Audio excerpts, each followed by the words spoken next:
Monogam-ish Podcast contains content intended for mature audiences. The views expressed here are for entertainment purposes only. Please enjoy the show. We all have trauma, Right. And so much of the time we don't think that it's trauma because it's not, if we're comparing ourselves to like someone who's experienced really big T trauma, then yeah, we're gonna be like, well, my experience wasn't that. Comparison, it's always the thief of joy, even here, Right. You know what I mean? Right. But your body might have taken on something as traumatic that you like even mentally couldn't even process as being trauma. So yeah, we hold trauma all over the place. Like you were talking about your cervix earlier. I mean, there's so much trauma that we hold in our cervix. And so you can actually work with that and de-armor it at a physical level. So that's what I was saying when I work with somatics. It's actually that we get all of this stuff stuck in our physical body.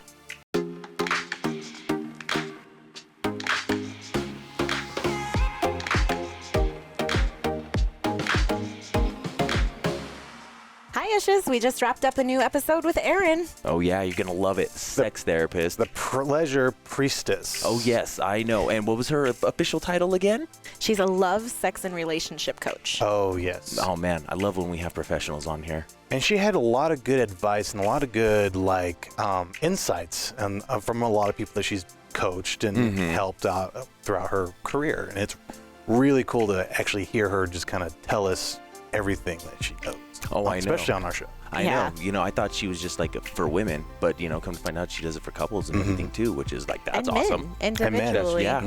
So I think everybody needs to practice self-love if you're going to be in any type of relationship, whether it's monogamous or monogamish. And so she is definitely a great direction, you know, a great resource to head into if you're looking for help and getting past not just physical blocks, but mental blocks and things that could prevent you from experiencing your full pleasure. She does a lot of shadow work with people, and that's one thing I found very, very interesting because like there was a point in time where I was doing some shadow work on myself, probably sloppily because I'm not an expert in all that, but like the idea of really trying to figure out what your inner child is and figure out, you know, what are your small or big traumas that you ever had that's blocking you from achieving all the pleasure you want.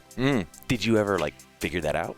No, I feel like I've figured out a few things, but I haven't actually like delved so deep to where I'm like, okay, I think I figured it all out yet. But I feel like I've scratched some of the surface of what I've been wanting to figure out on my own. But I think if I were to talk to Erin, I think I'd probably be able to like really get down to the depth of what I've been wanting to get into. Absolutely. Yeah, definitely on a one-on-one session. And I love that you can do them from wherever. Yeah, she's doing all the things from Zoom. Yeah, no matter where in the world you guys are, you could use her services. And so she's definitely, like I said, a huge resource to the lifestyle. Oh, absolutely. Well, check her out, Ishes. You're going to love this episode. Oh, yes. We'll see you later. Hi, Ishes. I'm Justina. And I'm Kenji. And we're Monogam-ish. Welcome to another great show. And these are my favorite ones. I know. When we have a pro. I know, right? I know, because you know what you're talking about. Yes. So welcome, Erin. Is it Erin Berry? Yes. Okay. Usually we don't include last names, but come on. Erin Berry from Berry Bliss. Oh, I love it. Love it. Welcome. And tell us what your title is, Erin. So I'm a certified love, sex, and relationship coach. Okay. I call myself the pleasure priestess. It's kind of my other non-official title. Yes. Pleasure priestess. I love that. It sounds sexy and like you're in a position of power at the time. Absolutely. So powerful. So I actually met Erin at a women's retreat. That's right. I wasn't Life. attending the retreat, but yes, I was there. I was there on vacation for Your Life with a friend that was attending the retreat and then some other friends. And it was an amazing experience at Joyful Journey here in Colorado. We really loved it. But I got to talking to Erin in the hot tub, they actually have the hot springs there. And Erin was telling us that they have lithium in them. That's why I was so happy the whole time. I know, right? Totally. But we had a blast. It was really healing and definitely therapeutic to be out there at Joyful Journey, experiencing not only, you know, the healing waters and stuff like that, but just the peace and serenity of that whole area it's very calming out there. Yeah, that valley is magic. I love it so much. It is. Do you have a partnership with them? No, you can just rent it out for retreats. Okay. Yeah. Okay. Yeah, so she was there helping actually with a different retreat because that one wasn't specifically yours, right? Right. I usually do have to lead the whole thing, but this one I just got to go and be the yoga teacher and hold space. So I got to receive and facilitate. It was so fun. you were part of the retreat and teaching. All the things. All the Yeah. things. So you were on both ends. Nice. Oh, That's gosh. awesome. Oh, right. Oh, yeah. Getting it Other both than ends. the early part, we talked about waking up at 6 a.m. to do yoga. And you guys all did it every morning with smiles on your faces. And I smiled at you a couple hours later when I was walking by for my tea. Waved at us. Waved and went on my way. But no, you guys did awesome. And I could tell it was a real loving group. You guys really supported each other. And it was all women too. And that made it fun. Yeah. So tell us a little bit about yourself. Are you from Colorado? I am. I'm a native. Oh, Okay. nice. Hell yeah. You too? Oh, yeah, absolutely. We don't run into them very often. I know. I know. It's like a unicorn. Right? Yeah. I love it. So obviously you're also monogamish is Yes. how you described it. Mm-hmm. So in the past you've been poly, you've been married, you've had all sorts of things that we're going to go through. All the things. All the All things. things. Yes. So let's start with childhood. Oh my gosh. Going way back. We're going Oh, way yeah. back. Did you grow up in a monogamous household? I did. Okay. Yes. I am. They're still together, my parents. Oh, wow. Oh, nice. How long? Oh my God. It was like, they're probably close to 55 years at this point. Oh, wow. That's like my Gosh. grandparents. Oh, yeah. Oh, yeah. That's not very common now. Right. I think that you find people definitely in the older generations that continue to stay married for that long. But marriage is a lot of work. Oh, yeah. And I think for some people, it just gets easier to check out when they're done. And Right. so if you're not willing to put in that work. Yeah. So you then were you raised religious at all? Well, yeah. I mean, just kind of the typical, I feel like, monogamous, like, went to church, Okay. Okay. Easter, Christmas, church type person, Okay. you know, as I grew up. Okay. Yeah. So it wasn't like a every Sunday type of thing. You know, when I was younger, it was, but then as I got older, I was like, something about it wasn't for me. Okay. Mm. So Yeah. your parents were open enough to let you have your own choices when it came to that. They've prayed for me a lot, but yeah. I love that thing. So have mine. Yeah. Oh, yeah. They prayed for me a lot. And so when did you discover that lifestyle of monogamy and, you know, having a strict, you can have one person in your life wasn't meant for you? You know, I think it went along with the spirituality piece of it, which was I started to question that in my mid-20s. Oh, okay. Ironically, the year after I got married. Oh. And I always feel like had I gotten married or gone and started my spiritual journey before that, there's no way I would have actually gotten married. Really? So now you feel Wow. like marriage is not for you. I don't believe in marriage the way that our society tells us it has to look. I think we can create whatever it is that we desire. Okay. And I don't feel like I need society to tell me, you know, how I have to say what it is. Oh, I agree. So what's your ideal marriage look like then? You know, I don't know. I think true partnership Okay. in a secure relationship. Mhm. And like we were saying earlier, I've really questioned, actually, after I got out of my marriage, I started to question, I had been conditioned to be monogamous. So I had never questioned it. Mm-hmm. And so I realized that I was kind of unconsciously monogamous. And so I had to go find my way. So I was monogamish with 2 partners for about a year Okay. and really figured out that, wow, I can love more than one person at a time. Mm-hmm. Right? And then I was in partnership for a couple of years after that just ended recently.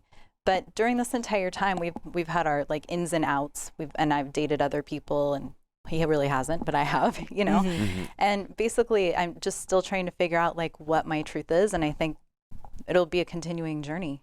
Oh, and I yeah. think it evolves. Oh, yeah. Yeah. I think what works for you in your 20s doesn't necessarily work for you in your 40s, and vice versa. Yeah. I think it's constantly evolving what you're comfortable with, and trying to also contain your own anatomy, be who you are, Yes. and independent of any relationships that you're involved in. Mm-hmm. Yes.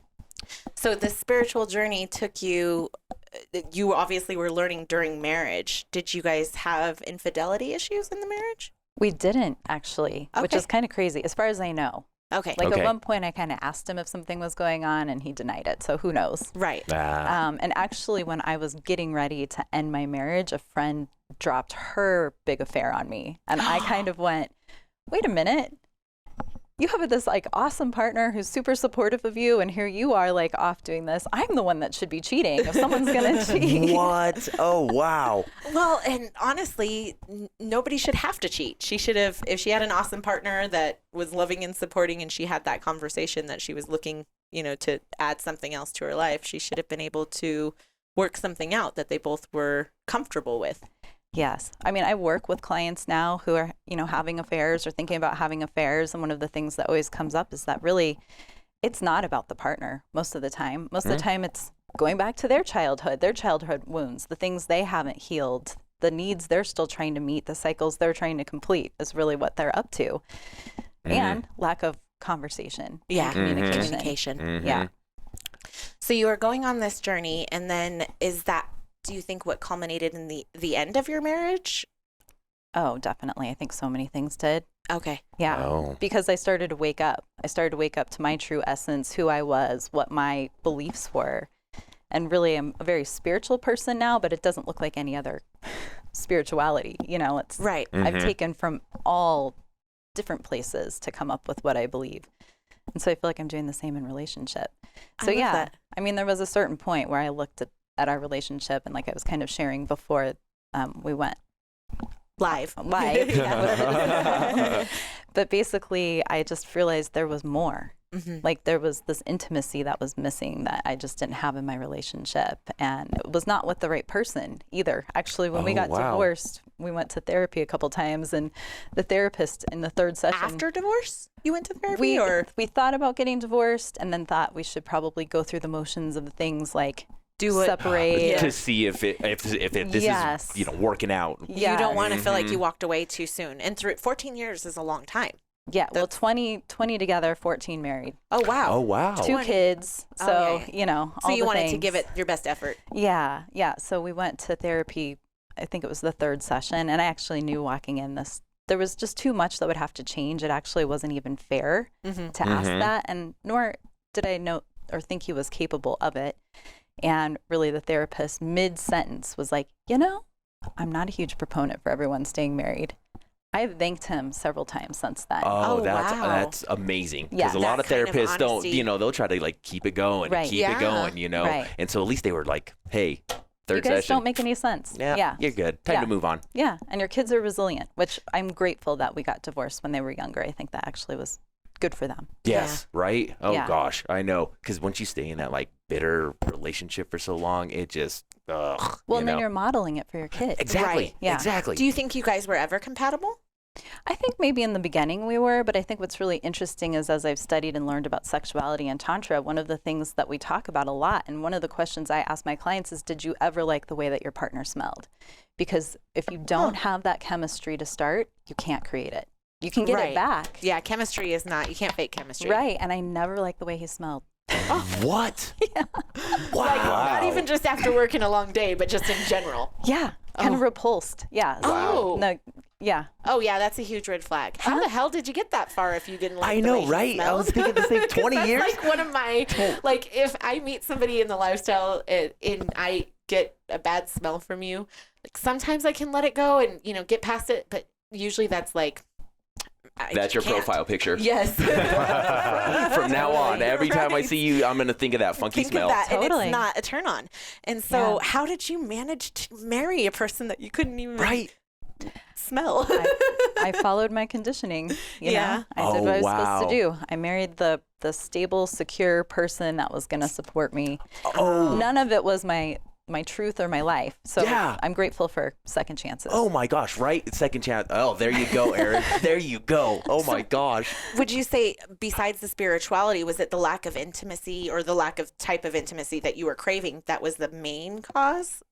Oh, so many different reasons. Like there was just a lot of things happening. But yeah, I mean, that was definitely one of them. And I could tell I hit a glass ceiling we hit one in our relationship, but I also hit one in my growth. I just felt like I couldn't grow anymore, which I mean, since I got out of the relationship, it's just the sky's the limit. There is no ceiling. Exactly. Oh, wow. Yeah. Wow. I love that. I know. How come you could not grow when you were in the relationship? You know, I did a lot. Yeah. I'm sure. Yeah. Quite a bit, but I just reached this point where I also desired that whoever my person or people were, that they would be into the same things, and we didn't really have much in common by the end of our relationship. Ah, gotcha. Yeah. Gotcha. So that kind of bred this whole avenue because you weren't in this type of work prior to that. You know, I started going into it when I did my yoga teacher trainings, which was about 11, 12 years ago now. And one of them, the philosophy was really, well, yoga is a tantric tradition, but this particular training I did was very steeped in the philosophy of it. So from a spiritual perspective, it really made a lot of sense to me. But I also just felt like there was something more. I was like seeking that in my relationship. I just didn't have a partner who was really open to it at the time. Okay. So it's just been my continued journey ever since. Oh, I love it. Got it. So you started in yoga. Uh-huh. And then where did that lead? Because you have so many boxes that you can check in terms of what you do in your work. Yeah, and they all kind of come together now. Mm-hmm. I get to use them all. Yeah, I mean, so a lot of people get divorced after they go through a yoga teacher training because it's majorly transformational. Okay. So you start to really, any kind of spiritual work that you do, if you're not in an aligned relationship, they will blow up eventually. Oh, wow. Okay. Or you'll be stuck. You know, you'll feel stuck. Yeah, so I mean, I taught yoga for about 10 years, and really it kind of led itself into, which I've learned since is really key, is this component of self-love, which I'm sure you all probably talk about quite a bit on this show. Oh, yeah. My wife self-loves at least 3 times a day. Yeah. Well, and that is an important part of self-love. My favorite self-care, personally. That's not just self-love. Oh, no. Self-love is so many things. Yeah. Yes. It can be, you know, I'm keeping that person at an arm's distance. That's self-love because I know that Boundaries are key. yes, boundaries. It can be so many things that can fall under that category of self-love, not just masturbation. Who said anything about masturbation? She went there. See, I didn't go there. I said self-love. I went there too. Yeah, I know. There you go. But it's so common in the lifestyle. We meet a lot of couples, and there's a lot of couples that are in it for different reasons. And I think one of the key things that I've learned is if your partner isn't satisfying you sexually, but yet you can't satisfy yourself at all sexually, you guys are never going to be compatible. Yeah. Like that's never going to work. You should be able to come into that physical space knowing that even if he doesn't do it, I can achieve orgasm on my own. Yeah. And unfortunately, with women, I think the statistic that I last read was 18% achieve an orgasm during play with another partner. Whereas if I'm masturbating, it's like 100%. 100%. Right. It's 100%. Yeah. Only 18%? 18% of women achieve orgasm, while with another partner, whether it's male or female. Yeah. And so I think that honestly, that's the key thing. Like there's so many people that come into the lifestyle like, oh my gosh, my partner's not pleasing me. I need to go get it somewhere else. And they can't even please themselves. Exactly. And you have to start there. You're preaching to the choir right now. That's really what I talk about. That's my pleasure seeker out on Facebook that you've been checking out, because it's really, if you don't take that power back, it really is about standing in your power. You don't know what you're to ask for. You don't even know what you like.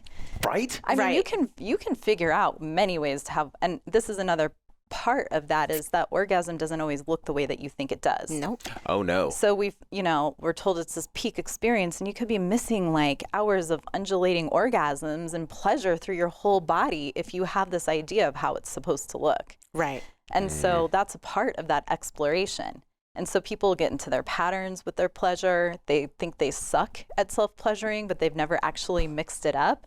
And if you're going to have sex with someone because you're horny, that's giving the power away. Right. Like, take care of yourself, show up as your like sovereign self, like you were saying earlier, ask for what you desire. And then, there's so many components to it too. You have to feel safe in that situation. You have to be able to trust, surrender. Oh yeah. Let your guard down. All of it. Yeah. All of it. Yeah. I would say when I first started self-loving, I've only focused on clitoral stimulation. That's how I orgasmed. And so that's all that I would focus on. And honestly, because it's so quick, a lot of times when I'm masturbating, it's in a setting where, okay, I got kids over here that I got to deal with, or I have to get to work, or I'm in HBOT and the doctor might come in soon. So I got to get through it quick. And so for me, clitoral stimulation was always the way to go because it was quick and easy. Right. And I honestly thought that was the only way that I could orgasm. Yeah. With any of my partners prior to Kenj, I never had an orgasm any type of other way. And now we've played more, and over the years we've tried more. He's always like, "Oh, let's do this. Let's do this. Let's try that. Can I stick this in you?" I learned this new thing. Right. Watch this. Totally. And so now I would say I have 4 different type of orgasms. Like there's sometimes I squirt, sometimes I don't. Sometimes I squirt and not really orgasm. Yeah. And sometimes it's together. Sometimes it's clitoral. Sometimes it's vaginal penetration. There's just so Anal, all of it. Yes. I was going to All of say it. nipple. Yeah. You can do anything you want. You can bridge that pathway to anything. Right. It's Yeah. it's like I tell her it's like unlocking like a safe combination. Yeah. You just have to find the right code or whatever. And understand that every woman is different, and that's okay. Yes. Like my bestie, Molly, you met her at our retreat. She cannot have an orgasm without somebody else having an orgasm. Oh, interesting. So she orgasms from somebody else's pleasure, and she can literally feel it. And there's been times where somebody will have such a great orgasm across the room from her at an event that it will make her have an orgasm because she can hear it and feel it. And It's like the energy thing. Yeah, I was going to say, she's like an yeah. orgasmic empath is what it Right. sounds like. Oh yeah, Exactly. Absolutely. And Absolutely. that's actually what came to mind when she was describing it to me too, because she gives me such a hard time because she won't masturbate, and we're up in yurt life, and I'm like, okay, you guys go take a shower. I'm gonna stay in the yurt for a minute, and she's like, man, I wish I could give myself an orgasm, and I think that if she went through, a workshop or maybe learned alternate ways that she would be able to achieve that. But right now for her, she will sit there with a vibrator all day and she's like frustrated. Like, I cannot achieve orgasm without having the pleasure of somebody else's orgasm. Interesting. I know. That brings up numbness because most vaginas have numbness. So if we're not like working on actually, think of it like a workout. Like if you're not working with your vagina on making it less numb. Right. And really focusing on your own pleasure, you are going to think that way. Do you know Betty Dodson? Yeah. Okay. So R.I.P. Betty Dodson. But she was a great sex coach for I don't know what her official title was, but she did a lot of this work. And she insisted on having a certain technique where you rolled your hips and you used a toy and you have the vaginal something in the weight. Yes. Yeah. Yeah, and she actually was able to help people who have never gotten to an orgasm achieve that. And it sounds like you guys kind of do the same thing. Yeah. I mean, for me, one of my favorite tools is the crystal egg or the jade egg. Okay. Oh yeah. And really it's about that more than anything. Like when I use it, a lot of times it's not even about orgasm. Really, that's one thing I wanted to say is that even in self-pleasure, you have to let go of the goal of that. It's just about enjoying the pleasure. Agree. There's And so being much in the pleasure. moment. Yes. So present, surrendered. Like those are the things that lead to orgasm. Like you can never think your way there. So if you have a goal around it, you're going to be like, come on. Right. Right. 5 minutes. I got 5 minutes. Right. Maybe if you're doing Yeah. orgasm. Yeah. I'm like trained. That's different. Because I Yes. think you can train.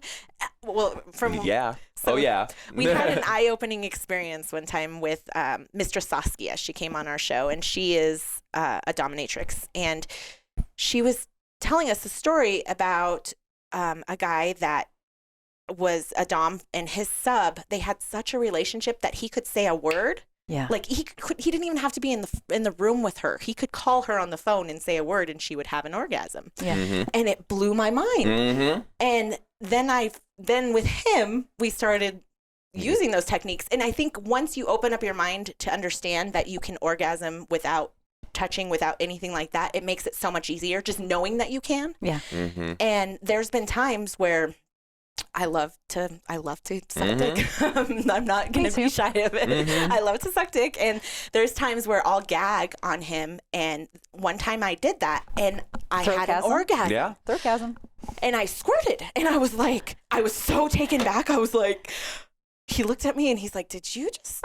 And I was like, yes. And I was all, let's do it again. And I wasn't, it wasn't like I was touching myself or, you know, I was focused. When I suck dick, I like to suck dick. I'm not a huge fan of 69 because that's, I don't want to be distracted. I'm focused and I have a job. Yes. I know. So it was no, you know, I wasn't touching myself. He wasn't touching me. It was clearly just, you know, the throatgasm. I'm going to steal it now because I like that one. Yeah. So that's now you're up to 5. How many more? You probably have many more. I know. I'm trying to do all of them. Awesome. But so just wrapping my head around that you don't have to have, you know, I used to only be able to think I could do it with a vibrator on my clit, and that was the only way I was going to orgasm. Well, and the more you do that, the more you think of like a rut. Yes. You make that rut deeper and deeper. So then it makes it harder then to get in touch. That's why it's good to mix it up. There's like a 50% rule. You're only supposed to use the vibrator like half the time, just so you can expand your pleasure potential in all these other ways and really play with it. But it takes more time, right? Like I've really made it a ritual for myself where I actually light the candles and get the music out and take a bath first and like make it a ritual space because I'm witchy. So I'm like, hey, let's make this like a ceremony too. And then actually an orgasm ceremony. Totally. Masturbation ceremony. It's like the 40-Year-Old Virgin, that movie. Like definitely, like you just said it, you got to set the scene, you know, like your own fucking, like, Why absolutely. wouldn't you do that for yourself if you're doing it with your partners? That's what I was just thinking about. I would do it for him, like set the candles, and he's done the romantic things with the rose petals and stuff like that. We do it for our partners all the time, but I guess I've never thought about it in that that context. Next time. I know. Next time, be like blowing your mind. What Something do you do? new. So while we're on the subject of toys, so whether it's in the lifestyle or not, you frequently find partners, and I can say this personally speaking, I've frequently found male partners, not my husband, but that get offended if I decide to introduce a toy in the middle of our play. And they almost take it as like a slap in the face, like I'm not doing a good job. You know, and instead of taking it as like, oh, I got something else that can help me out and have fun with. And so what is your viewpoint on toys, and how do you approach that subject with clients, and because you help both men and women? Yes. Yeah, you know, it's interesting because I just had an experience where someone was like, I can't wait to play with all your toys, you know? So it was like the opposite of that experience. Right, and that's how I am. Yeah. Well, I'll try that one. I'll try that one. What you got? Oh, that's new. Yeah. I mean, I would think that a really good way of doing that would be to talk about it when you're not in the actual act of sex itself. But to have, I'm sure there's probably some sort of agreement or conversation that you're having with these people anyways, to be like, hey, I like to play with toys. This doesn't say anything about your performance. This is just something I really like to do, and kind of set the stage ahead of time. I like that because we talk about everything up front, but typically because I would be using the toys on myself and not on them, I don't ask for permission or, you know, I guess bring it up ahead of time because it's just such a normal part of, I'm not saying every time that we play we have a toy, but toys are fun. Why not? Like all kinds of toys, whether it's rope or, you know, vibrators or anything like that. I'm always open to trying and, you know, and exploring. And so it's hard when you have partners that take offense from that and take it personally, like they're not doing something right. And they don't understand that, no, it's just not as easy for me to have a PIV orgasm. And so if I'm enjoying your penis in my vagina, let me get an orgasm from it and let me help myself achieve that. And it's really hard when you're faced with somebody that gets insecure about it, I guess is the lack of other word. So I think if you set it up front and just say, I enjoy it, you're not asking permission. You're just saying, I really enjoy this. I would like to introduce this. I may introduce it. Don't take it personally. This is just my preference. Love that. Do you recommend any toys like to your clients or anything like that? You know, I have a great stream going right now. I love it. They're on that page. It's just so funny. People will post like what they just got or post their pictures. Oh, that's cool. Yeah. I personally like the glass toys Oh, Really? a lot. okay. How come? You know, they're cleaner for one thing. Yeah. They're just really easy to keep clean. But I don't know. There's just something about like the energy of the crystal that I enjoy. Got Okay. it. But Yeah. that's funny because my wife doesn't really like those. No. Because they're so hard and rigid. You know, like Yeah. it's staying at that point. You know, like if it's straight, it's straight. If it's curved, it's curved. Right. It's not Yes. bending at all. Right. I like it to have a little bit more, I guess, flexibility in it. So the newer, I don't even think they're silicone. Are they silicone now? Okay, so the newer silicone toys that kind of have, you know, they still hold their form, but they have a little bit of malleability to them because sometimes they can hurt. Yeah. But when it comes to like anal plugs or anything like that, then Yeah. the glass is Yes. hands down the Oh, way yeah. to go. Yeah. But you know, for me, a big part of it too, except for when I'm recovering the next day, I hate cold.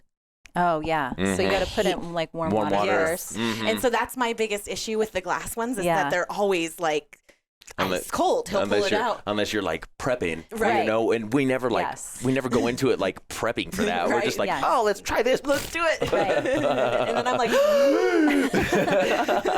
and that instantly makes my legs want to shut. And not again, because I'm not enjoying it, but just the cold. Yes. And a lot of people like that sensation. And honestly, if I'm recovering the next day, like if we've had a lot of sex and my vagina is swollen or it hurts, putting like a cold dildo inside of me, or it helps. Yeah. It feels really good. He'll put them in the freezer, a glass one, and it's like so soothing. It's like an ice pack. Totally. But yeah, I don't like that feeling Nope. of being cold, especially when you're in the moment. You're so warm and all the Yes. blood's flowing down there already, so it's all nice and cozy down there. And then you stick that cold. Oh, and I'm like, I'm awake. Yeah. I like to take them in the bath with me. That way Yeah. they get nice and warm first, or I'll Yeah. Yes. like put them underneath me Oh yeah. so they get warm. But yeah, if you're like doing it spur of the moment, then you're probably I gonna know. get a shocker. Yeah, and Yeah. I can never like sit on it long enough, you know, or put it Yes. underneath me long enough. I'm just Yeah. like, God damn it, this thing is taking forever. Yeah.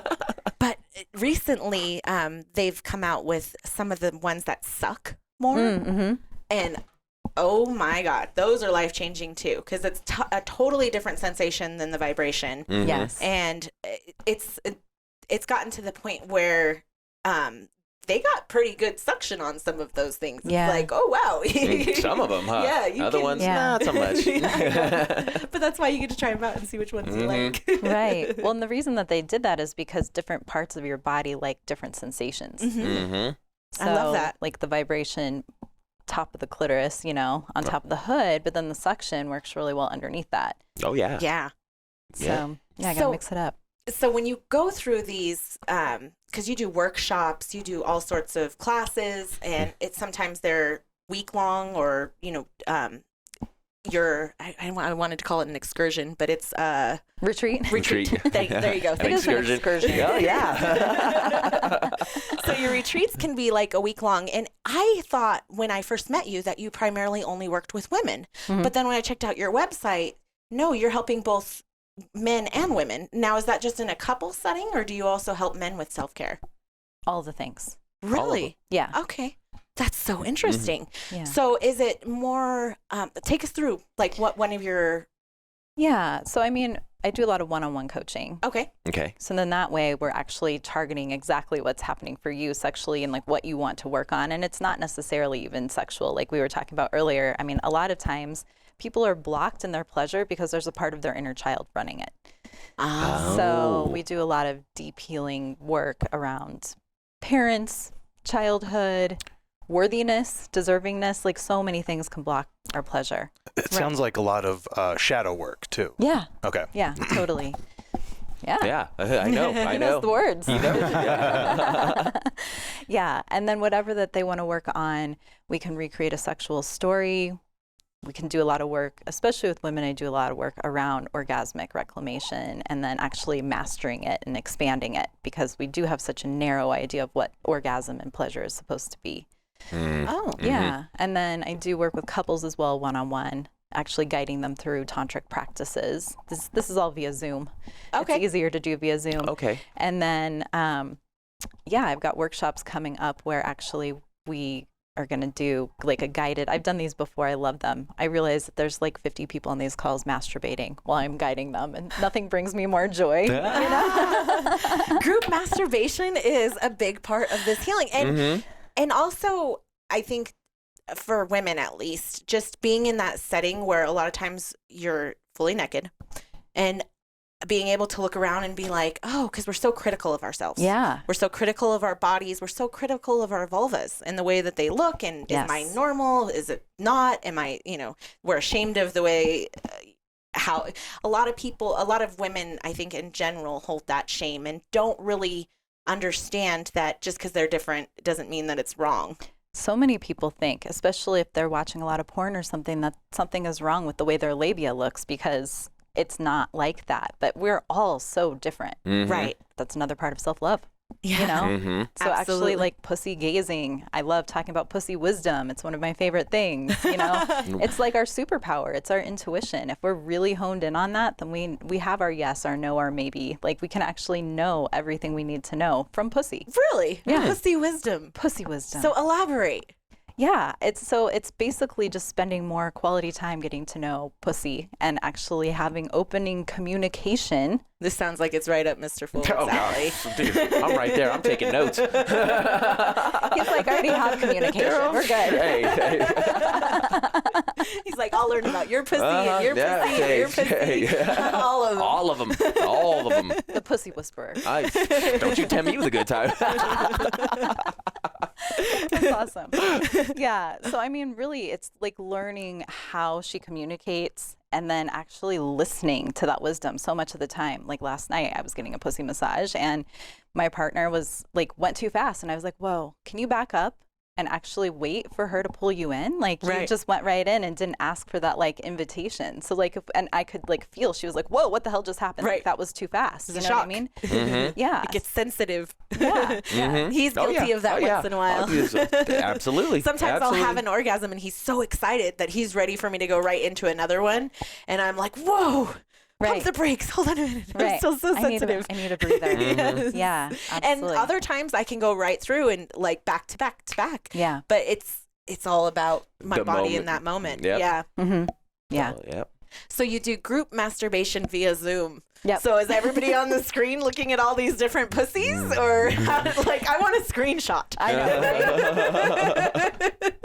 That would be good, actually. Right? Then you could be like, look at all the variety of pussies out there. I know. God damn it. I'm loving it. I usually know. I usually have their video off and their sound off, and they're seeing me. Which a lot of people are very turned on by the fact I'm in their bedroom with them. Oh, of course. Yeah. Because somebody's like watching them. Right. You know, then that's what they get off Yes. on. Oh, yeah. Yeah. Oh, yeah. But I mean, if people were wanting to do work with me and they wanted the camera on, then by all means, it's just that for their comfort and privacy. So as the teacher, while you're having group masturbation sessions, are you pleasuring yourself too? No, I'm mainly like guiding. It's like I'm guiding a meditation. Okay. Yeah. Okay. Okay. I love it. Yeah, or facilitating, you know, if they're some of the stuff, especially with one-on-one couple work, I have to know, like, how's it going? Are you guys communicating okay? Like, Oh, yeah. Because I'm sure like communication is like the biggest thing that when it comes down to it. You yes. Well, yeah. orgasms, I would say, are 50% mental.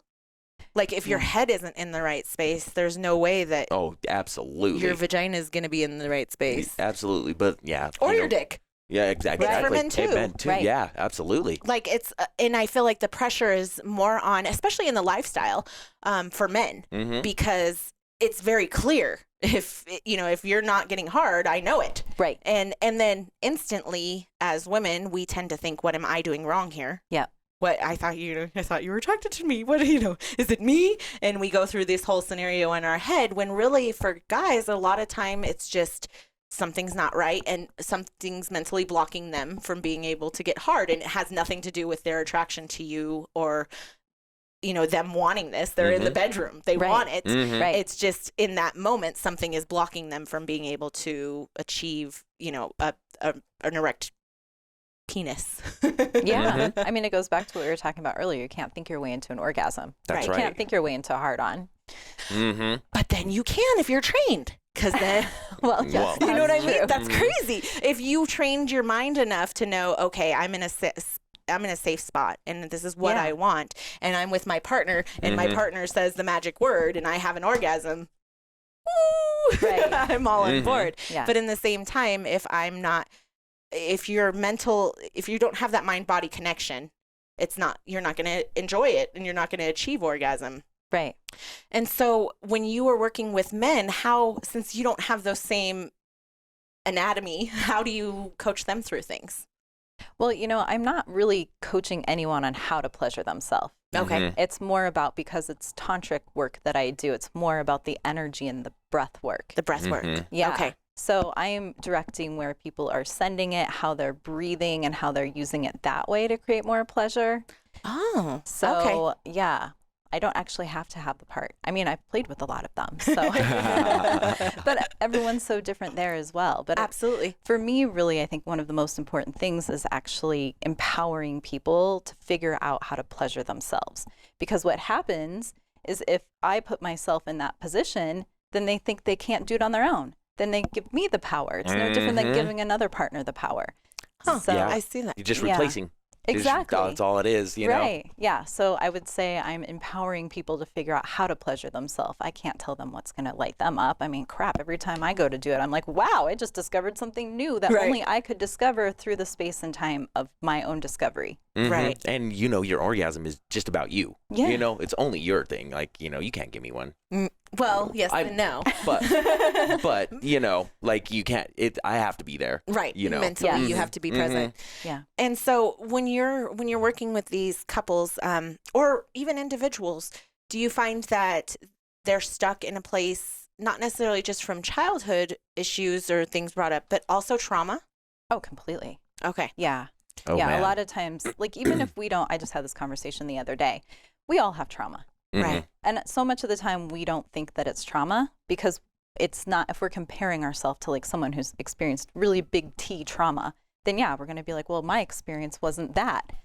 Comparison. It's always the thief of joy, even here. Right. You know what I mean? Right. But your body might have taken on something as traumatic that you like even mentally couldn't even process as being trauma. So yeah, we hold trauma all over the place. Like you were talking about your cervix earlier. I mean, there's so much trauma that we hold in our cervix. And so you can actually work with that and de-armor it at a physical level. So that's what I was saying when I work with somatics. It's actually that we get all of this stuff stuck in our physical body. It was the game changer for me. I had done a lot of mental, emotional, energetic processing, but it was still stuck. Even that conditioning. I remember I went to my parents' 50th wedding anniversary and I felt like a failure because here I was like not actually living the life that I was supposed to, right? I had just gotten divorced, of course, like right before this. And 50-year anniversary, and you're going, oh my God, comparison. My God. Yeah, but I could just feel this like clenching in my solar plexus, and I realized that it was the conditioning. And so now I've actually been able to like clear it physically from the body. So a lot of the work is around breath work and actual like moving, following the sensation, sounding. Like it's just, I love you. Just like what I that. know. Hell yeah. I'm loving it. I love all the things. Yeah. So hell yeah. And it's frequent that I think if you are sexually open, whether you're in the lifestyle or not, just being sexually open or open to having lots of experiences just in general in the sexual realm, people automatically think that you had some sort of trauma. Yeah. And for a long time, when we started doing this, I was really embarrassed of the fact that I had been molested as a child. And I didn't want anybody to know that because I didn't want them to think, oh, that's why she's monogamish. That's why she's in the lifestyle. That's why she likes sex. That's why she's very sexually active. That's why no, it had nothing to do with that. I feel like that was completely separate. It was an instance in my life that, yes, had a role on my sexuality growing up, but it's trauma that I've worked through already. It's trauma that I've dealt with and I know and I've forgiven and I've moved past. And it doesn't, just because I had that shouldn't, make me, it shouldn't label it. You know what I mean? And that's hard in this lifestyle because a lot of times people will say that. And even just in mainstream, you'll hear it like on, rap songs or things like that. Like, oh, she was a good fuck because she, was molested by her uncle. And it's like, what? How is that okay? You know, how is that okay that we're we're making her trauma into, you know, be a part of who she is? No, it's not who I am. It's something that I went through. It was an experience in my past that I've moved past, and it's not who I am as a person. Right. But a lot of people don't realize that. I actually did a post about that today. It was like, you can just say like, this is who I am because of my trauma, and you can stay stuck. Right. Or you can do you are not, it's not your fault that you were traumatized. Right. But if you've experienced trauma, it is your responsibility to heal it if you want to grow and actually show up and have everything you desire. Right. Otherwise, you end up operating from that trauma your whole life, and you just repeat these cycles over and over and over again. You got to break those cycles. Yeah. Oh, man. And it's a matter of educating yourself, too. And unfortunately, sex education, at least in this country, is horrible. Yeah. Most of us at this point have learned it from TV or friends. And when it comes to TV, it's amazing. Like, I would say in more recent years, like, I don't know if you've watched the show Sex Education on Netflix. I want to be that mom when my kids are in high school. I love that. I love her. So that is so God. It was so like one season we had completely watched it, and I was like, "Is that the lady from the X-Files?" Yes. But I would say there's Maureen, who is the dean's wife in the show, and I think one of the key moments for me in that show was she was at a session, and she said, will it still work if I haven't used it for a long time? Because she was in a sexless marriage. Yeah. And I thought people, like, she's probably 50, 60-year-old woman. And I'm like, she honestly thinks that it's no longer functioning down there, that she can't have an orgasm because she hasn't had one for, 10, 15 years. Yeah. And that was so heartbreaking to me. Like, that women actually think that, or that we're not educated enough about our own system to understand how it works. Yeah. If she started masturbating, and then if she did it more than once, she would be shocked at how quickly her sex drive would just shoot through the roof, and she'd want it more and more. Right. Well, we're also told, like, especially going into 50s and such, that, we're past that. Like, that's not for us. You know what I mean? Like, oh, you're dried up. Too bad, like you're past your prime. Which is so crazy because my grandpa was in the damn, retirement home running through women. And it's like, dude, what are you doing? What are you doing, Grandpa? I used to take care of my grandparents, and I had literally a baby monitor in their room. Oh my God. That's awesome. And one night, because my grandma, she'd holler at me. She was in a wheelchair and she needed help. And one night I heard things on that baby monitor, and I'm like, these people don't know that forgot that there's a baby monitor in this room. Or they don't care. Or they don't. And I'm like, oh my God. And it really shocked me that they still enjoyed themselves like that. And I loved that. Because at a certain age, you're taught, oh yeah, that ain't going down anymore. Which is so sad. And I think people have the ages all off. I mean, I'm not sure. I can't speak for men. But I thought, man, I was so horny in like my 20s. I thought, oh, that was like the peak. No. And then I got into my 30s, and now I'm about to hit 40 in like 2 weeks. Mm-hmm. And I'm like, holy crap, my sex drive is higher than it ever has been. Oh, yeah. And in terms of like wetness and all the hormonal things that go on too, I'm still right there. Yeah. But you're having better sex. I am. Than you had in your 20s. Way better sex than I'm having in my 20s, because I know more about my body, and I have a partner that I'm very comfortable with, and we're very open and communicate about things a lot. Yeah, I am. A really good friend of mine and someone that I do workshops with she's a women's hormone specialist. And so it's really fun for us to work together, because she'll actually talk about it from like a hormonal perspective, and I'm talking about it from an actual, like, where you are through the decades. I have so many women in particular who show up comparing themselves to themselves. Like, yes, we have to compare ourselves to like everyone else and what we're supposed to be doing and what we're supposed to be able to achieve. But then we're also comparing ourselves to our 20-year-old self. Yes. Yeah, that's definitely not going down. No. We're hypercritical of ourselves. It's weird. And another woman said it to, I can't remember what I was watching or where I was, but she said, I don't give a shit about any other woman's body. Like, I never judge another woman's body, but I am so hard on my own. And that's so true. If I see another woman, especially being in the lifestyle, we see all different shapes, sizes, boobs. Yeah. We see boobs with penises and boobs with vaginas, and we see, you see all of it. Yeah. And you start to realize, oh, you appreciate everything about somebody else's body. But yet when you look in the mirror, you're like, oh man, I wish I didn't have that scar right there, or that stretch mark there, or a little bit less weight, or I wasn't so curvy in that spot. And we're so hypercritical of ourselves. And we let our brains get in the way. We let our self-conscious, and that's what you teach in your class, is confidence. Is a huge part. I looked at, I screenshotted your little pathway of what you go through on your 9-week course. Yes. And building confidence was a big part of it. Yes. That's a huge part. It's a huge part. And that confidence can be like the number one thing that makes you stand out in a crowd. Like for me, that's what I'm attracted to, is confidence. Yes. It doesn't matter what their skin color is or what they have between their legs. If they're confident in who they are, and they're confident in their body, I'm attracted to that. Yeah. And that's huge. I love that you focus on that as one of your key points when somebody's going through, because you have a 9-week online course too, correct? Yes, I have a group program that will become like self-directed this year.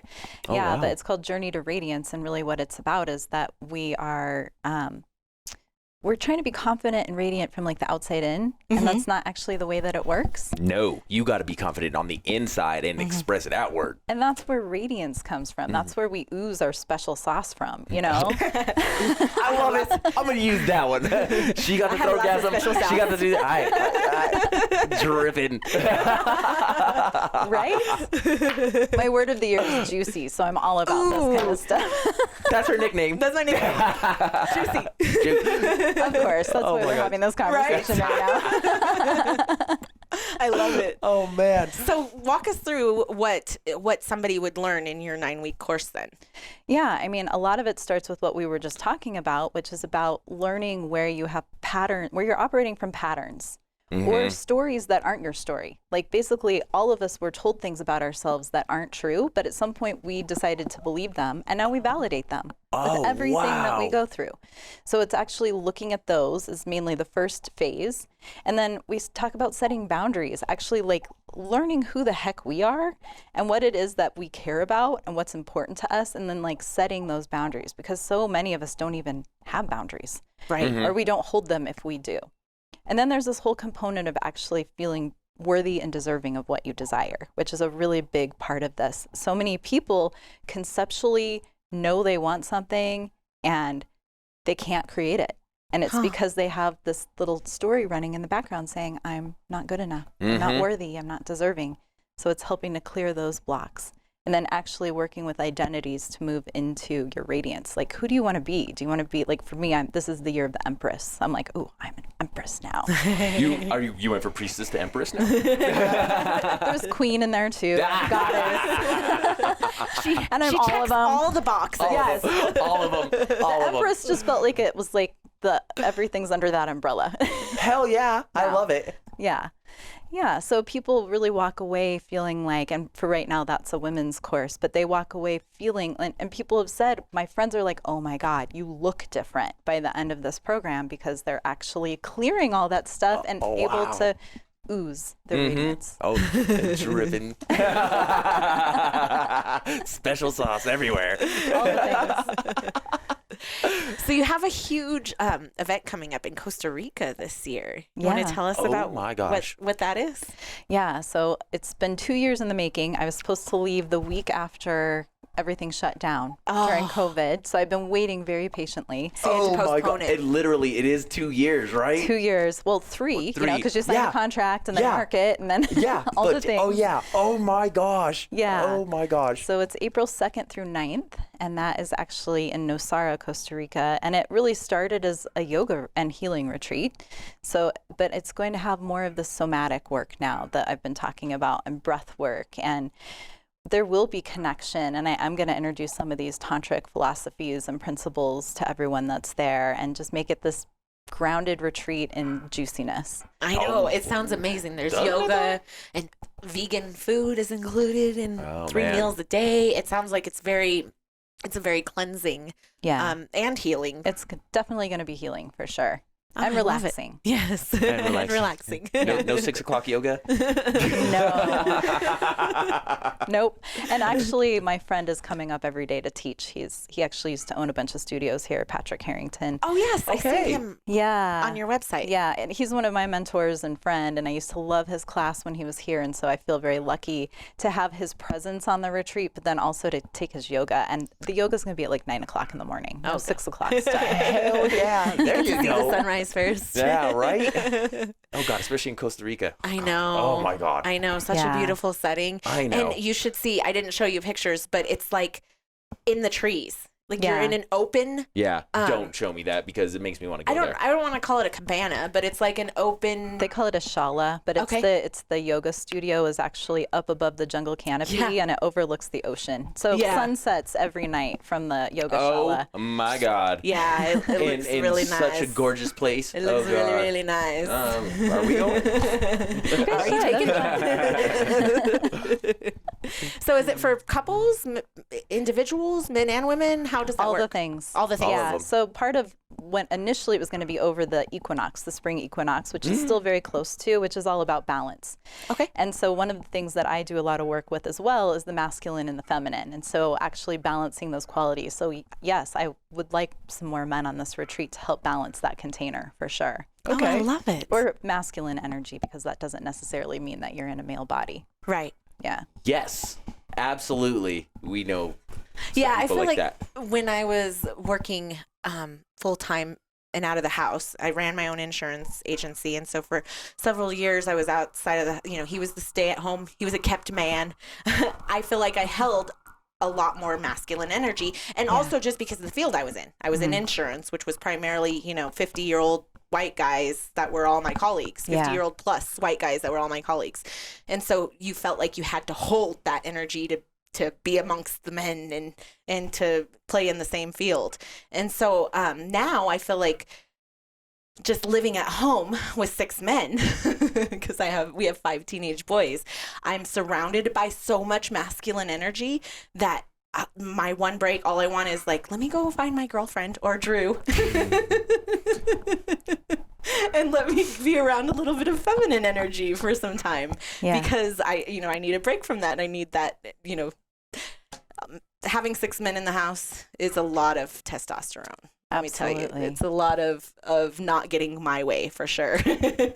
Well, there is a different energy, and we all fall in a very different place on that scale. In my marriage, I was a lot more masculine. And I think women in this culture tend to be more masculine. That's actually how we're conditioned through society. Mm-hmm. Now, when you say in this culture, you meaning in the United States? Yes, for sure. But I'm sure there's other cultures as well. But really, like you were talking about in the corporate world, a very masculine structure. Mm-hmm. We actually all have both polarities within inside of us. Mm-hmm. And we need to be working with both of them. That's right. I'm a Gemini, so I'm like, yeah. You definitely know. Yeah. For me, what I realized when I got out of my marriage is that actually I was exhausted all the time because that's not my natural set point. I'm like an 8 on the feminine scale. I have a hard time creating a container, actually. I'm like, can we just dance and flow and play all day long? Yes. And I like to think of it as the men or the masculine or the banks of the river, and then the feminine is the river itself that gets to flow. So we do have to find that balance. And I'm constantly trying to always find it within myself. I'm like, how can I create my container so I can flow in it? You know what I mean? Right. Mm-hmm. And so you help people find that through the retreat as well. Yes. Connect with both sides. Yes. And I think that's important. I think, honestly, because he connects so well with both sides of himself, people in the lifestyle frequently think that he's bisexual. Yes, it's true. No, it's very true. And that's not the case. He's so secure in who he is that it doesn't bother him at all because he gets hit on by just as many men as women, I would say, not only at lifestyle events, but just in the general. In general in the world. Yeah. And so he's embraced it so much, and that actually helped me learn that. Yeah. Because he never apologizes for who he is, and he's never upset that somebody thinks that he's bi or is hitting on him. I'm flattered, but not interested. Thank you. Yeah. But at least I'm getting hit on. Right? Absolutely. I love it. And so I think for men, finding that feminine side, Drew doesn't have a problem with it, and I joke No, with him all the time. I'm totally. Between me and my wife, I'm the wife. Yes, he's the wife. Yeah, and Trish, he comes to Trish girls' nights, definitely. and Trish would rather just be, at home doing her own thing. And it's so funny though, because he's so secure with himself again, and they both know who they are as people. But they don't get upset when I'm like, hey Drew, I need a girlfriend. I need a girlfriend to vent to. You have a minute? Yeah, yeah, that's beautiful to be able to integrate those two for sure. Yeah, and not very many men can do that. Right, but in relationship, that's important. So it makes sense to me that your wife would be more masculine because the opposites attract. Right. So I know some women who are very masculine, and instead of just owning that they are, they're like, they're trying to be more feminine. And then they attract these masculine men, and it implodes because actually what they need is a more feminine partner. Yeah, they're just button heads. Yeah. So once you understand that, you can find your right match in that way as well. And we all find it at different times. I would say right now in 2022, Trish is how old? She is 32 now. And I'd say in the last 2 years, so in her 30s, we've watched her go through this huge transformation of herself. And we love it. Yes, we fucking love it. We do, because we've watched her grow, and she's so comfortable in who she is right now. And it's funny because she connects with music a lot, and she has this playlist. Yes. And this whole year she's been like, I've been listening to this playlist, and it's all about breakup. Does it mean that I'm going to split from... For me, she's like, I'm so scared about this. And then the other day she finally goes, I think I finally figured out what the theme of the whole thing is. And I was like, what? She's like, I'm not so much breaking up with a relationship. I'm breaking up with a part of myself that I don't feel anymore. Oh, love that so much. Right? Yes. Right? And so to see this, and we're always around each other, and it's like, oh, dude. Yeah. I fucking love it. And it gives me goosebumps because from the day that I met Trish, I knew that she had very masculine energy. We always joke around that she's a gay man in a woman's body. And then I had seen her go into the burlesque realm, and there she was really trying to get in touch with her femininity. Yeah. And she's wearing, the kitty costumes, and she's got her bustiers and her halters and her little tutus, and she didn't look comfortable. She didn't look like she was being who she was. It's not her authentic self. Right. But we still loved her, and he would MC the shows, and so we were there, and we were helping and supporting. And then she's like, I don't think this is for me anymore, and she got out of it. And this is where that transformation's come, and she's now so accepting of who she is, and she just knows who she is. Yep, she floats that androgynous line right there. That's perfect. And she loves it, and she does. We love it too. God, I love it. And so I think it's important for people to understand that that's not something that she knew as a teenager. No. Or knew, growing up. That's something that she had to grow into. Well, and it's also maybe not breaking up, but integrating the parts of yourself, because going back to along the way, we've been told things were right or wrong. And depending on our personality, you're like, right? Right. we have these lost pieces of ourselves that are like still trying to run a program in the background. And it's because we've been told they're not okay. So we stuff them down and we hide them. And so really that is the whole point of growth. And like you were saying, shadow work and everything is to like integrate all those pieces and be like, this is a part of me. I welcome it. And then actually become this full person and be like, this is who I am. Like I simultaneously was told I was too much and not enough pretty much my whole life, which I think a lot of people have had. Yeah. And at some point I was like, you know what? I'd rather be too much than not enough. Thank you. All of me is welcome. Take it or leave it, but this is who I am. So I celebrate your wife. Thank you. Thank you so much. Accused of that consistently because we're both very loud personalities and very, we each hold our own space individually. Like we have a rock solid relationship, and I'm very proud of what we've built together. But individually too, we can hold our own, and we know who we are, and we have our own opinions, and we have our own personality. And sometimes even when I first met him, I remember distinctly one of the very first nights that we had gone out. It was Halloween, and we're at the Electric Cowboy. God, I feel like people are gonna be like, "Damn, that's old." We're at the Electric Cowboy, and it's Halloween, and I'm sitting around this stage, and they're having like a dance contest for they're announcing the Halloween winners, the costume winners, and these these winners are trying to get votes from the crowd, and so they're out there dancing, and one of them happens to be his cousin. And so he's standing on the back of my chair behind me on this bar stool, and he's just hollering and screaming, and just, you know, most men wouldn't holler and scream like that for another male that was dancing. And so I was like, man, he's so like, he just doesn't give a fuck. He just is so secure with himself and just this is who I am, and doesn't try to hide it. And it's one of the main things that attracted to me to him right away, is because he was so secure within himself. Oh, I love it. And that was the first night she seen me get hit on by another guy. Yes, he was all, dude, what's going on? I'm all, dude, can you not see? I'm like, right here with her. All like, just because I'm hollering at that guy. It's all right. Stripping on the floor. It's okay. Doesn't mean that floats the boat. I love it. Yeah. I had that happen at a salsa club. I was watching this woman was dancing, and I mean, just watching her, I had like so much compersion. I was like, oh, I can feel the music the way she's feeling it.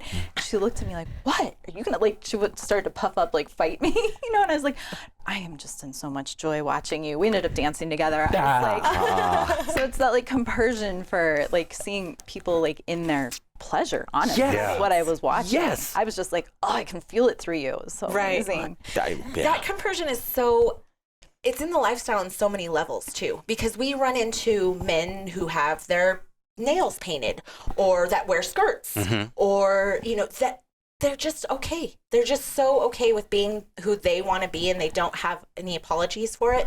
And they come into the lifestyle because it's a community where they're accepted. Yeah. And you know, other people aren't going to go, oh, that guy over there. What the fuck's up with that guy? Right. That makes me so happy to see that. Right. And I'll tell him too, I fucking love your nails. Yes. Love it. Be yourself. Right. Like, don't get, you know. The world would be better if we could all just be ourselves. Right. And if we Okay. all had more compersion. Yes. For one another, because it's not something that, you know, I'm probably never see Kenji in a skirt unless it's Halloween. We did the Tiger Queen. What did we do? Oh yeah, nice. we did, I was the tiger. He was the sexy tiger, and I was the Tiger King. Nice. It was hilarious. So if it's Halloween or something like that, I'm sure I could get Mr. Fullwood to put on a wig and a skirt. But for the most part, that's not his everyday thing. But I love how this is his everyday thing, and he doesn't get judged for it. Yeah. Or, you know, if a skirt or a kilt or nail polish or makeup, whatever it is your thing, you should feel comfortable to do that and put yourself out there in the world without being judged. I know. Totally. And feel good about it. Yes. I was full on dancing in my ski boots yesterday outside. Yes. Like full on like In a running bikini? man, and no, I had on my full gear, but I mean, there's so many people watching. The person I was with, I'm like, are you embarrassed yet? They're like, no, I didn't want this. Right? It's that giving of zero fucks. That's what I Right. always say. As it should be with everyone. God. And that's hard, I think, when you're younger. The zero fucks thing gets easier and easier as time goes on. The older that you get, you start to realize, like, I'm never going to see that person that has a problem with what, you know, with the way my boobs are hanging out right now. So who cares? Move on and go about your day, and I will too. Yeah. And so I think that it's one thing that I wish that the younger people could take on, because our kids are the exact opposite. There's so much clout chasing going on in the world right now, and with you know, the younger generation and teenagers, and they're so concerned about what everybody else thinks. Yes. But that's every teenager. Right. Anytime. And that's what I'm You know? saying. It's hard as parents. We're trying to teach them, like, you shouldn't care. Like, you do you and what makes you happy. And as long as you're not hurting anybody else, it shouldn't matter. You know? Yeah.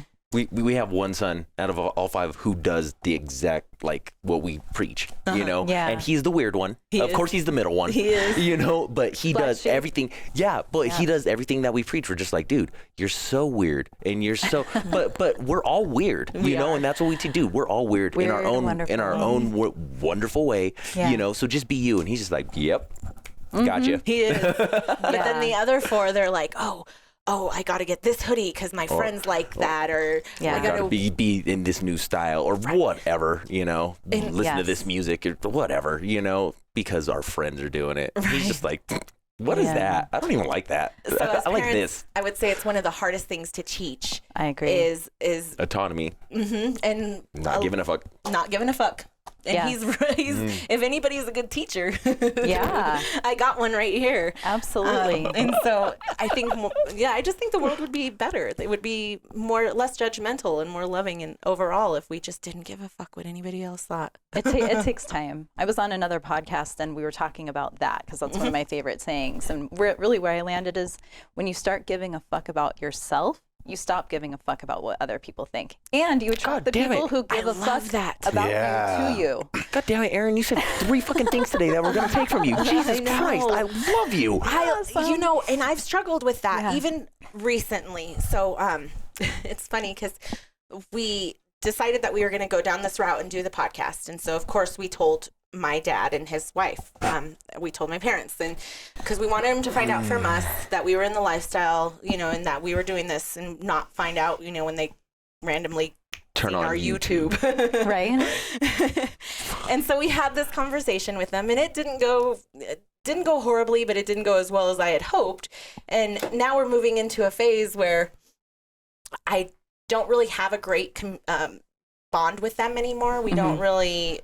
It's not a connection in my life that I've chosen to keep that I felt was healthy for me at that time. Yeah. And so I've let it go, but I still will have these times where I'm like, oh man, I can't tell them what we're doing right now because what are they going to think? Yeah. And finally yesterday, the other day, I'm like, oh man, we're running around and we're looking for mattresses for a new sex club. And they call me and they're like, we need your help. And I'm like, don't you know? I'm like in the middle of planning a sex club here. I don't have time for this. she jokes around. She doesn't say that. She hangs up and says it afterwards. And I'm just like, would you just fucking tell her that, like, you know, we're like beginning our descent into hell. We're just speeding up a little bit fucking faster. You know. Yeah, please. And just own who you are. Yes. Because I am so still stressed about it, and I don't even have a relationship with them anymore. But I'm still stressed about what they're going to think about what I'm spending my time doing. Which is so funny, Erin, because we tell them, right? And this is, one of them has been, you know, remarried 4 times. The other one remarried 5 times. Yep. And so they have 9 marriages between the two. And the first thing they could say out of their mouth when we tell them is, well, I just hope that I can see you in heaven when I die. Really? I think that they forgot that consensual non-monogamy is no worse than adultery, which they've, you know, dabbled in and definitely been part of for many, you know, which is the demise of some of their marriages. And I've just got to stop giving a fuck. You know, judgment most of the time starts with self-judgment. Agreed. Yes. You know, so that's a big part of it. And that's also that, like, programming that's just been received. Yes. So, I mean, really, yeah. I mean, I know, like, even now my mom will say sometimes something about someone being divorced and I can hear it in her voice, like, divorced. Do you know what I mean? Like, even though she sees, like, how much happier I am, you know? Right. Or my dad's like, I can't believe you're teaching Tantra. I know what that is. Really? Not Tantra. even though they see you, and this is probably like the best place you've ever been. Right. You know? I am completely, well, and I think they're like, we don't get you. We never have. We don't actually even know where you came from. We're pretty sure we found you in the Cabbage Patch. Oh, God. You know what I mean? Which might be, that's just, I think, the case with parents and children. Right. Like can be. I think as children, you try so hard to not be like your parents because you want to be cool and you want to be, you know, no, that's weird. You're old. You know what I mean? Yeah. And so I think we put ourselves out there so much that we end up being the opposite of our parents a lot of times. So we can, right? Like for sure. I'm right now looking like what's going to happen with my 2 kids because my ex-husband and I are complete opposites.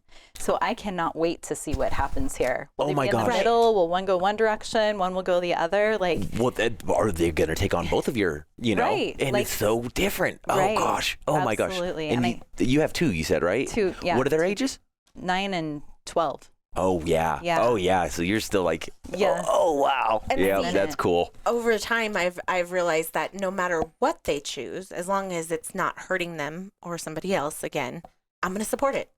Well, they're on their path. They have their own karma that they're dealing with. Yes. So they have nothing we can do can actually like change Nope. their path. And I do believe that parent-child, like the soul contract, is probably about learning a lot from one another. So I'm like, I know I'm messing you up in a different way than I got messed up. Right. And I have resources for you when you realize it. Oh my God. Oh my God. You spoke the truth right there. Oh my gosh. It's hard to know what to do. Yeah. We just knew that we wanted to do it different. My parents were in the lifestyle. My other parents were in the lifestyle, and I didn't get the explanation. I didn't understand it.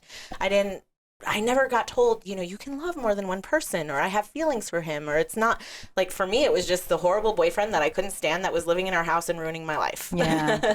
And so we have tried so hard with our kids to educate them in a different way and to let them know that even if they decide that marriage for 50 years is the route that they want to go and they want to find that one person, and that's okay. We're okay with that. Yeah. If you want to be, I think a lot of people think we hate monogamy, and No. it's not the case at all. No, just me. I just want to give our kids alternatives and have them and be like, you know what, this is not so rigid. Life is not so rigid. It is not supposed to be like this. You are not supposed to find your partner, 9-to-5 job, 50 years, you fucking retire. No, everybody's different. Everyone's different. Unless that's what you want to do. If that's the life that you have decided that you want to create for yourself, it's fine. And I think Drew's funny because he's like, he hates monogamy, but he doesn't really. Because he'd be perfectly fine if we have brought, people on the show that are monogamous and that's what they want to do. And we've learned that even though it doesn't fit our lifestyles, we're accepting of that. Yeah. Yeah. Well, and you have that's to be. the key. Right. That is the key. Like, just accept, why does it matter? Why do we care so much what other people are doing? Why can't we just all stay in our own lane? Behind closed doors or whatever. Yeah. It's like, dude, whatever you want to do. Right. I'm not going to judge you for that. Yeah. But it all goes back to what you're doing. If you don't love yourself, you can't love anybody else. Or the planet or anything. Right. That's true. That's true. So in February, you have a couple of... Tell us what's going on. Yeah. Okay. So February 13th is... That's my birthday. Is it really? Yes. It's Self-Love Day. Oh. Did you know that? That's why you were born on that day. Oh my God, Juicy. Yep. Self-Love Day is my birthday. Oh, well, I know what I'm doing on my birthday. Sleeping. I do every day. Oh, so every day's your birthday? Every day's my birthday. Every day's Self-Love Day. I think so. It really is. And yes, it is. Let me tell you, Erin, a side note, I was in a bad car accident a couple of years ago, and that's what taught me self-love. I went right from, working my ass off. I would work 20-hour days, 6 days a week, 7 days a week, and for a good 6 months out of the year, I was just pounding pavement every day. Yeah. And so it got to the point where that takes a toll on you physically and mentally. And I realized that I require a lot of self-love and not just the self-love that he refers to. Right. But it's everything from cryo to setting my boundaries to exercising to eating right. Balance. My it's all about diet. Balance. Yes. But doing those things like, whether it's a massage or a body scrub or something like that self-love, I feed off of it now. And if I don't have it, I really I can feel it. Yeah. I can feel it in my mental health. I can feel it, in my physical health. And it's something that I stress every day. And honestly, whether I'm talking to my vanilla friends or my lifestyle friends, it's the same thing. Like, you have to take care of yourself. Otherwise, you're not going to be a good parent. You're not going to be a good wife. You're not going to be, a good person in general if you're not healthy. Yeah. And so Self-Love Day falling on my birthday couldn't be more of like that was meant to be. Yes. Yeah. That's so perfect. There usually is some sort of catalyst that makes somebody like catapult onto their journey. So that makes total sense to me. And then, I've stopped in the middle of workshops before when I've heard someone say, I feel just so selfish for taking this time for myself to do this thing. And I'm like, this is the most selfless thing that you can possibly do. I mean, it is so important to fill ourselves up, because we can't go from a place of overflow or underflow, empty. We always have to come from a place of overflow. Otherwise, we're like reaching again, goes back to like trying to get our needs met from outside of ourselves, when a lot of the times it's us we're the ones we've been looking for. Yeah. That's right. Overused quote, but yes. That's right. We're the ones we've been looking for. I love that. That should be the title of the show, Drew. We're the ones we're looking for? Yes. Okay. Yes. I love it. Approved. So February 13th, Self-Love Day. Yes. Running a workshop? Yeah, 2 different workshops. So there's going to be one at 10 a.m. that's for self-pleasure, Tantra for self-pleasure. So I'm going to guide a practice in group format like I would a one-on-one session or like I do my other workshops that's going to teach you some of the energetic and breathwork techniques of Tantra. Okay. And self-intimacy, some self-connection. And this is on Zoom. It's on Zoom. Okay. Yeah, so I have someone, like I said, that's the person signed up from Australia. Yes. So, which is great because we have listeners all around the world. And a lot of times when we're announcing events, they can't participate in them because they're local. And so I love that this is online and that they can participate no matter where they are. Yes. Self-love everywhere. And then that you get self-love and you get self-love and you get all self-love. the self-love. Everyone, everywhere. And then that evening at 5 o'clock, I'm going to do one that's Tantra for partnership. So that will be deep connection and communication, which is so important for the lifestyle. Absolutely. And then teaching a tantric practice as well that you can do together. And that's perfect because the next day is Valentine's Day. So Right. I know. you just go right into the day. I know. It's so perfect. Start Yeah, off I in saw that it. deep, intimate space. Yeah. Absolutely. I love it. So where can, go ahead and face the camera and tell us where can they find you? How can they sign up for your workshops? And then also let them know about your Facebook group. Okay, so one question, can I give you some links as well? absolutely. Yeah, absolutely. Oh, absolutely. Okay, and great. and he'll plug it through our stuff. Okay, yeah, because since my website is under construction a little bit, I've got Eventbrite for those, so I'll send those over. Perfect. But my website is erinberrybliss.com. So you can find me out there, and you can actually sign up. Every week I do a newsletter on like just juicy pleasure tips. Juicy pleasure tips. I'm signing up today. Absolutely, please do. And then I've got a group on Facebook that's for women called Pleasure Seekers. It's got like a little peachy, there's 2 of them, so it's got the peachy with the hearts is mine. And then on Instagram, Pleasure Priestess 111 is my handle. Okay. Wonderful. Awesome. Yeah. Well, you guys know what to do. Go check her out. And self-pleasure. Self-pleasure. Yes. More of that. Self-pleasure and then check her out, or check her out and then self-pleasure. Whatever order you want to do it in. We don't judge here. Nope, not at all. No, but definitely go check out her website and make sure that you guys do use this as a time. I think February, Valentine's Day, use this as a time to get connected with yourself and love yourself, because that's the only way that you can be a good partner, is that when you're in a good headspace. Otherwise, you're no good to anybody. Exactly. So check out Erin, and of course, if you want more of her information, hopefully, or more from her, hopefully we'll have a couch confessional. But if not, definitely check out her Fafa. Cool. And then check us out on Spotify. Download and listen today, or go over to YouTube and hit that little bell, and then every time we release a new episode, you'll be able to know first. Oh, yeah. Bunker, iHeart, whatever. You got it. Bye, Ishes.